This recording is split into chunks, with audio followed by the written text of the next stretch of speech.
বেটা তাড়াতাড়ি করে দিকে পালিয়ে আয়। হ্যাঁ বাবু পালিয়ে এসো। কিন্তু বাবা কি হয়েছে, তুমি তো ভয় পেয়ে আছো কেন? তোমার সঙ্গে তান্ত্রিক কি করছে? আমি তো কিছুই বুঝলাম না। তাড়াতাড়ি করে পালিয়ে চলো, আমি পরে বলছি।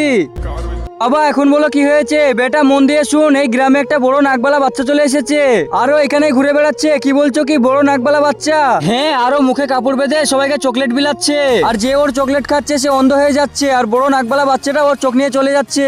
আরে বাবা তুমি এটা কি বলছো? হ্যাঁ হ্যাঁ, কেউ যদি তোকে ফ্রিতে চকলেট দেয় তাহলে আমাদেরকে বলে দিবি, ঠিক আছে বাবা? আরে বাবা ওই দেখো বড় নাকবালা বাচ্চাটা একটা ভাইয়াকে চকলেট দিচ্ছে। ভাইয়া তুমি কি ফ্রিতে চকলেট নিবে? হ্যাঁ দাও।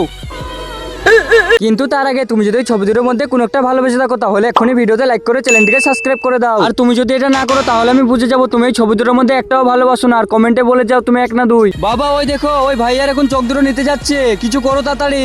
আরে সবাই জলদি করে চলো, না হলে কিছু হয়ে যাবে তো। এই নম্বর লাকবালা দাঁড়িয়ে যা তুই। ওরে বাবারে এখন তো পালাতে হবে আমাকে, পালিয়ে যাই। আরে পালিয়ে যাবি কোথায়? তান্ত্রিক বাবা সরিয়ে দাও ওকে এখান থেকে। আচ্ছা ঠিক আছে। তারপর ওই ছেলেটা ওখান থেকে চলে যেতে ওই ছেলেটার আবার চোখের রোশনি ফিরে আসে।